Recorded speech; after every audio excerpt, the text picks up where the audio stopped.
नमस्कार. आला पावसाळा आणि तब्येत सांभाळा या म्हणीप्रमाणे आपण आपली तब्येत या पावसाळ्यामध्ये नक्की सांभाळू शकतो. तर आपण बघितलं तर असं आपल्याला आढळून येतं की पावसाळ्यात दोन प्रकारचे आजार आहेत, की एक म्हणजे जलजन्य आजार आणि दुसरा म्हणजे कीटकजन्य आजार. तर जलजन्य जे आजार आहेत त्याच्यामध्ये गॅस्ट्रो, कावीळ, कॉलरा, टायफॉइड अशा प्रकारचे आपल्याला आजार आढळून येतात. पण या आजारांसाठी जर आपण वारंवार हात स्वच्छ धुतले आणि पाणी उकळून गाळून प्यायलं तर या आजारापासून आपल्याला नक्कीच संरक्षण मिळेल, आपल्याला ते टाळता येऊ शकतील. आणि दुसऱ्या प्रकारचे आजार म्हणजे जे कीटकजन्य आजार आहेत, त्याच्यामध्ये डेंग्यू, मलेरिया असे आजारांचा समावेश होतो. तर ह्याच्यासाठी सुद्धा आपण असं पाहिलं तर असं आढळून येतं की डेंग्यूचे जे डास आहेत ते स्वच्छ साठलेल्या पाण्यात साठतात.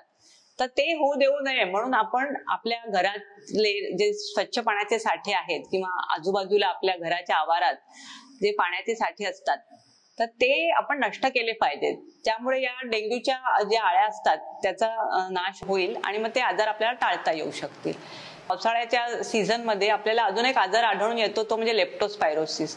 तर तो जे ज्या भागामध्ये पुराचं पाणी शिरलेलं आहे किंवा लोकांना त्या पाण्यातनं चालावं लागतं आणि त्यांच्या पायाला जखमा झालेल्या आहेत, तर त्या लोकांना हा आजार होऊ शकतो.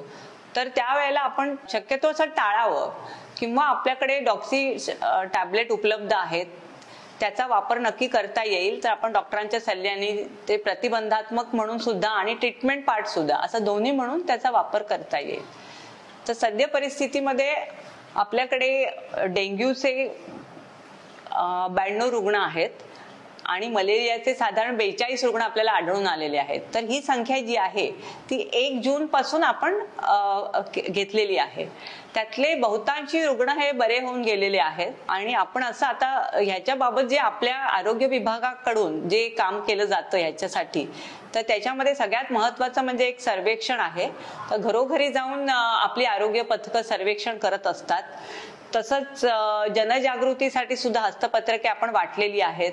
त्याच्यानंतर आपण जे ORS ज्याला ओरल रिहायड्रेशन सोल्युशन म्हणतात आणि टॅबलेट डॉक्सीसायक्लिन या सुद्धा आपण वाटलेल्या आहेत.